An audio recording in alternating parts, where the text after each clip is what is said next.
নমস্কার, Bengali scholar maker YouTube চ্যানেলের আরেকটু নতুন আলোচনায় তোমাদের সকলকে স্বাগত।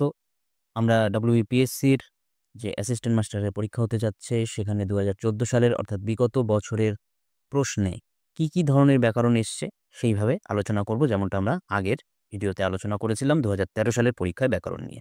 তাহলে চলো আলোচনার প্রথমেই দেখে নিই যে প্রথমে যে প্রশ্নগুলো এসছে ২০১৪ সালের প্রশ্নগুলো, এগুলো সঠিক শব্দটি নির্বাচন করতে বলা হয়েছে যে সঠিক শব্দটি কী, অর্থাৎ বানানটা আমাদের সঠিক শুদ্ধ বিচার।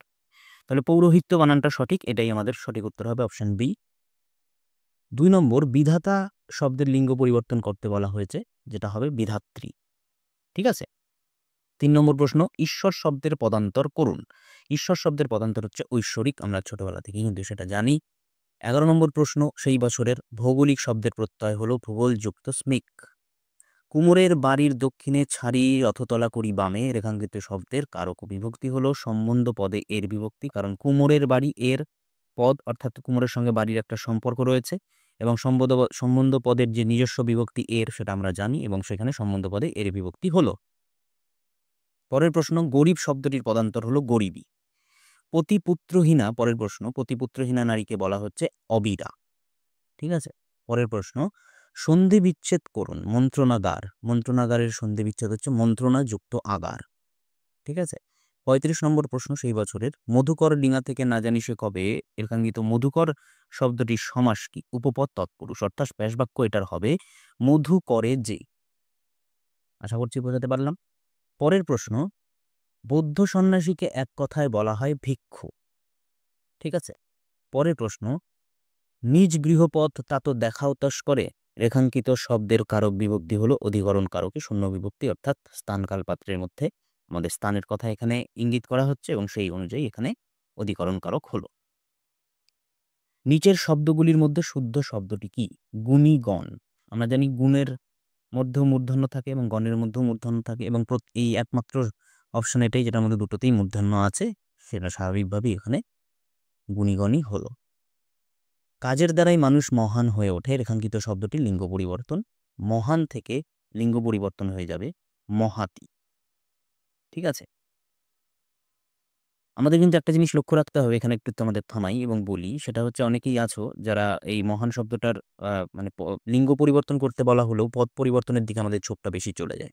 তাহলে পরে সেটা কিন্তু আমাদের ভালো মতো প্রশ্নে দেখে নিতে হবে সচেতনভাবে, যে লিঙ্গ পরিবর্তন করতে বলা হয়েছে না পদ পরিবর্তন। ঠিক আছে। সন্ধি বিচ্ছেদ করুন রক্তাক্ত, রক্তযুক্ত অক্ত। ঠিক আছে।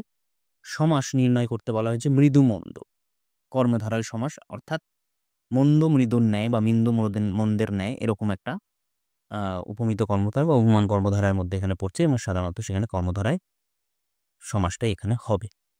ঠিক আছে। অভিনেতা শব্দের প্রত্যয় কি? অভিনেতা শব্দের প্রত্যয় হচ্ছে নি যুক্ত ত্রিচ। ঠিক আছে। তাহলে এই গেল তোমাদের ২০১৪ সালে যে ব্যাকরণ এসছে। এবার এটা একটু আমি বলে রাখি, সেটা হচ্ছে যে ২০১৪ সালে যে ব্যাকরণ প্রশ্নগুলো এসছে, তার তুলনায় কিন্তু ২০১৩ সালের প্রশ্ন কিন্তু বেশি ছিল। অর্থাৎ ২০১৩ সালে আমরা অন্ততপক্ষে ২৫টা ব্যাকরণ থেকে প্রশ্ন দেখতে পাচ্ছি, এবং এখানে আমরা ২০১৪ সালে অন্ততপক্ষে ৮ থেকে ১০টা প্রশ্ন কম পেলাম ২০১৪ সালে। ঠিক আছে। তাহলে পরে এক এক সময় এক এক রকম কিন্তু পিএসসি আমাদেরকে টার্গেট করে, কখনো টেক্সট থেকে বেশি টার্গেট করা হয়, সাহিত্য ইতিহাস থেকে বেশি টার্গেট করা হয়, বা কোনো বছর ব্যাকরণ থেকে বেশি টার্গেট করা হয়। কোনো কিন্তু নির্দিষ্ট কোনো নিয়ম নেই যে ব্যাকরণ থেকে এতগুলোই প্রশ্ন আসবে, সাহিত্যের ইতিহাস থেকে এতগুলোই প্রশ্ন আসবে, বা টেক্সট থেকে এতগুলোই প্রশ্ন আসবে, না, এরকমটা নয়। আমরা ১৩ এবং ১৪ সালের প্রশ্ন বিচার করে সেটা দেখলাম, এবং ১৫ সালেরটা বিচার করলে পরে আমরা একেবারে শিওর হয়ে যাব ১২ সালের প্রশ্ন রয়েছে, এবং তোমাদের জন্য ধীরে ধীরে সেগুলো আনবো।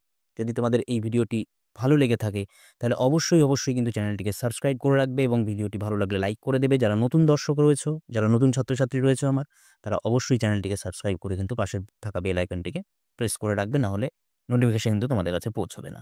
তাহলে এরকমই কোনো পরবর্তী আলোচনায় তোমাদের সঙ্গে দেখা হবে। ভিডিওটি কেমন লাগলো কমেন্টে আমাকে অবশ্যই জানাবে, এবং বন্ধু-বান্ধবের সঙ্গে শেয়ার করবে। আজকে এখানেই শেষ করছি, দেখা হবে পরের ভিডিওতে।